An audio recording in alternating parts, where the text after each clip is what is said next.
Sucesso, eu já te falei, cara. Essa historinha lá que você viu do terceiro estado e o rei fazendo bosta, velho, vai gerar uma coisa muito grande. Cara, é melhor a gente parar de ficar colocando taxa em cima desses humildes aqui. É melhor a gente tentar reconhecer eles, cara, porque eles são doidos, velho. Vai acontecer alguma coisa. Ah, dá nada não, velho. Tu é que paranoico, velho. Fica com essas historinhas aí de terceiro estado do rei. Mano, eles amam o rei. Além disso, se eles não têm pão, se eles não têm isso, que comam brioche, que nem a Maria Antonieta falou. Ela falou isso ontem pra mim, cara. Que se os pobres não têm pão, que comam brioche, velho. Porra, é simples a filosofia aqui, ó. Ó, desde o Renascentismo, ó, não faz o maior sentido, né? Pô, cara, mas nem você comer brioche, velho. Baixa a bola. O que você tá falando comigo? Peraí. O que é isso? O que foi, cara? Parece que literalmente depois que o olho aí que se olhou, parece que tem uma multidão de pessoas querendo nos caçar e nos matar por causa... você entendeu? Bem... pior que é isso mesmo, hein? Mas quem é essa, velho? O que tá acontecendo? Meu amigo, o que tá acontecendo agora é um negócio... é uma revolução.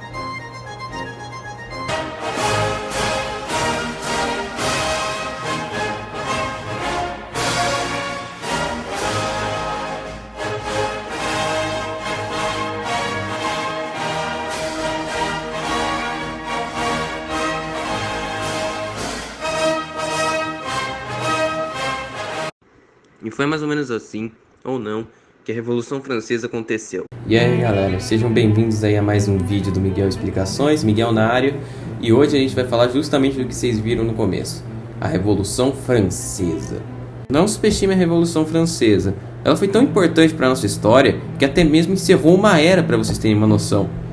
Não foi só guilhotina, gente se matando e rei perdendo a cabeça. A Revolução Francesa é um negócio muito mais complexo e que faz a nós o dever de ensinar história e sabermos como a humanidade chegou a este ponto. Então, vamos começar. Europa, século XVIII. Bem, diversos países já estavam acabando com o feudalismo, a população estava crescendo, enfim, estava tudo bom na Europa, exceto na França.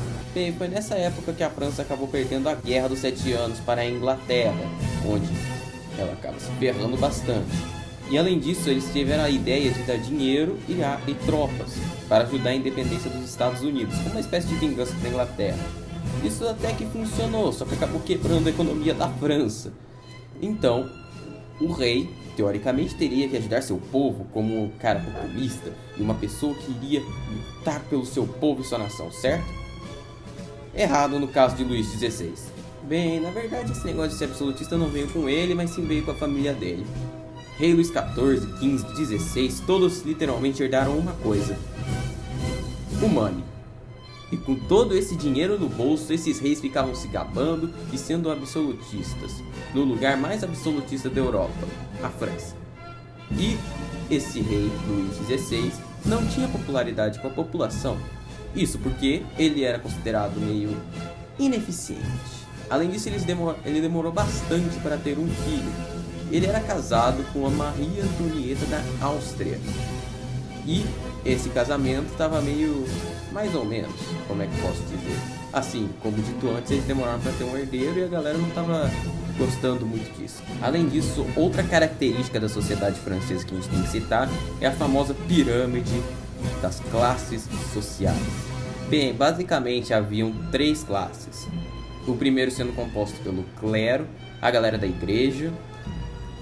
e a galera da igreja que não precisava pagar imposto, o clero, você sabe quem é. Logo em segundo ficavam os nobres, que eram basicamente pessoas com título de nobreza. E em terceiro ficava o resto, também chamado de sans-culottes. Esse resto era literalmente um resto, até porque haviam pessoas com certo dinheiro, como os burgueses, e gente um pouquinho mais rica, só que não tinha título de nobreza. Além disso, o resto da população também ficava lá. E o problema dessa pirâmide é que ela era meio... muito mal balanceada. Isso porque a maioria da população, cerca de 98%, era do terceiro estado.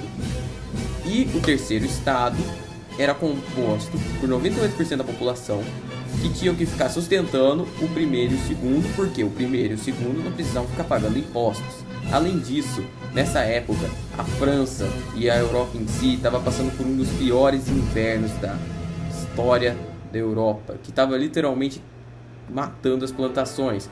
Isso fez o preço do pão e o preço de diversas coisas básicas do nosso dia a dia aumentarem muito, causando ainda mais insatisfação. Isso porque o rei gostava de literalmente ficar fazendo baladinha dentro do castelo. E isso não deixava a população muito feliz, porque literalmente você ficar fazendo baladinha enquanto literalmente tem um monte de gente sofrendo não é muito legal não. E sem contar que essa galera aí, também no terceiro estado, eles podem também ser chamados de sans-culottes. Culottes é basicamente uma calça legging que você usa para fazer yoga atualmente, mas na época você não usava. Na época aquilo era uma calça de luxo, mais ou menos que nem aquelas jeans rasgadas que eles vendem por R$360, sendo que é só você comprar uma jeans de 60 e rasgar. Bem, mas nessa época essas culottes eram uma modinha da população. E a galera que não tinha essa calça era chamada de sans-culottes, que é basicamente a parte da população mais pobre da França que não tinha dinheiro para comprar calça culottes, né? Então, caso você veja em algum lugar a galera definindo, é basicamente isso que são os sans-culottes. E também foi mais ou menos nessa época aqui que começou a chamar as ideias iluministas. Iluminismo, para você que não sabe, são ideias filosóficas na qual pensam em o quê? Se opor à Idade das Trevas. Aliás, a Idade das Trevas é chamada assim devido à falta de iluminação que esteve nela e a falta do uso da razão. Embora nós tivermos muitos filósofos que usaram da razão, como por exemplo São Tomás de Aquino, a gente ainda assim tinha uma certa falta do uso da razão.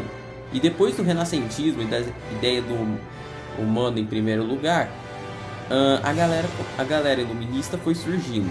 E na França, essas ideias iluministas começaram a cada vez mais se espalhar. E literalmente acabou tomando a população, fazendo assim com que a popularidade do rei diminuísse e diminuísse. Indo agora para um ano específico de 1787, aconteceu a Assembleia dos Notáveis, onde muitas pessoas, no caso dos estados, no caso dos representantes da galera do terceiro estado, da galera do segundo e da galera do primeiro estado. Só que tinha meio que um problema com isso, porque os votos em relação à tomada de decisões, principalmente em relação à cobrança de impostos, eram não feitos por cabeça, e sim por estado. Então o primeiro e o segundo sempre se juntavam contra o terceiro, sendo que o terceiro era bem maior. Então isso acabou deixando a população mais brava com o governo. Bem, no caso das eleições ocorridas em 1789, acabaram resultando em muita porcaria e muita insatisfação da população francesa. E então, a população francesa se junta em uma sala para você jogar pela, que era meio que um jogo, e fazem o juramento do jogo de pela, onde eles decidem que nunca mais vão parar de se reunir, e também eles começam a discutir lá dentro desse lugar sobre o futuro da França. Isso porque muitos dos clubes e lugares que eles se reuniam para discutir o futuro da França estavam sendo fechados pelo rei. Bem, Luís XVI estava tentando amenizar a situação, só que ele não estava dando muito certo. Ele até teve que mudar de palácio em certo momento. Então, Luís XVI acaba meio que deixando de tentar combater essas pessoas, e no dia 4 de agosto de 1789 aboliram-se os direitos feudais, além disso é proclamado o chamado Declaração dos Direitos do Homem e do Cidadão, e eles tinham os seguintes conceitos de liberté, fraternité e égalité. Bem, depois disso, Luís XVI acaba perdendo muitos de seus poderes devido à chamada Constituição para a França. Assim, a França passaria de uma monarquia absolutista para parlamentar. Além disso, no meio de toda essa revolução, a gente não pode deixar de citar a queda da Bastilha, que foi basicamente o começo da percepção de que o rei tinha perdido o poder. Isso porque a Bastilha era uma prisão medieval muito poderosa, e lá eram armazenadas várias armas. Então a população vai lá, pega em armas e destrói a Bastilha, mostrando que o rei estaria perdendo finalmente o seu poder. Bem, após toda essa confusão, Luís XVI e sua família têm uma das melhores ideias de todos os tempos. por que não a gente invadir a França, tentar pedir ajuda para os nossos aliados para invadir a França? Não deu certo. Bem, basicamente Luís XVI queria fugir da França e ir até a Prússia e a Áustria, que no caso ele pedia ajuda para tomar a França e instaurar ele no poder. Ou seja, ele meio que estava jogando contra o próprio povo, e isso não deixou a população francesa muito feliz. Então Luís XVI foi acusado de traição. E, por fim, antes desses eventos que eu acabei de citar, a gente também tem que citar alguma coisinha a mais. As mudanças na Constituição fez e na França. A abolição da escravidão na França, exceto nas colônias. Mais igualdade aos cidadãos, menos poder ao rei, enfim. Você tem que lembrar basicamente mais dessas coisas aí. Bem, Luís XVI, acusado de traição, sofreu o que um traidor sofreria até atualmente. Foi executado na guilhotina naquela época, atualmente não. Você entendeu? No caso, após a morte do rei, um grupo chamado Convenção Nacional acabou tomando o poder da França. A Áustria e a Prússia decidem entrar em guerra com a França e a própria população vai pra cima deles. Não dá tão certo assim, mas pelo menos ajudou. Enquanto isso, a gente também tem que falar da famosa divisão entre jacobinos, girondinos e o meio. Os jacobinos eram a galera mais radical. Eles eram os extremistas de esquerda que queriam várias coisas, como escolas públicas e diversas coisas que não existiam na época. Já os girondinos era uma galera mais conservadora. Era uma galera que queria certas mudanças, mas não era algo tão radical assim. Entramos também agora no governo jacobino, também chamado de governo montanhês, ou seja, um governo radical no poder. O que você acha que vai acontecer? Muita merda. Então, nesta época, o grande Maximilien de Robespierre, um revolucionário radical que ficava espalhando suas ideias, acaba meio que assumindo o controle da França. Só que ele meio que acaba sendo corrompido. Na verdade, acho que ele já era mal, acho que ele não foi corrompido não. E o que ele decide? Se eu matar todo mundo que eu literalmente acho que é suspeito de ser contra o Estado francês. E foi exatamente isso. Essa foi conhecida como a época do regime do terror. Milhares de pessoas foram executadas na guilhotina, simplesmente por serem suspeitas. E ainda tinha gente que piorava a situação. Ou seja, a gente estava chegando num ponto em que a França tinha virado uma ditadura. Posteriormente, o próprio Robespierre é assassinado na guilhotina. Mas agora, pra gente encerrar essa aula aqui, porque ela já está muito longa e é bem um resuminho, então leia assim uma matéria aqui na apostila, analise os slides, que está mais detalhado que isso aqui é um apoio. Bem, ocorre o chamado golpe de 18 de Brumaire, e para explicar ele a gente tem que saber o famoso Napoleão Bonaparte. Napoleão Bonaparte, general, acaba sendo muito popular na França, e isso devido à sua campanha no Egito. Napoleão Bonaparte foi um cara tão popular, que quando ele volta à França, ele decide dar o golpe do 18 de Brumaire, e assim ele declara o Império Francês. Ou seja, no final toda a Revolução Francesa foi causada contra uma monarquia que voltara a ser uma monarquia.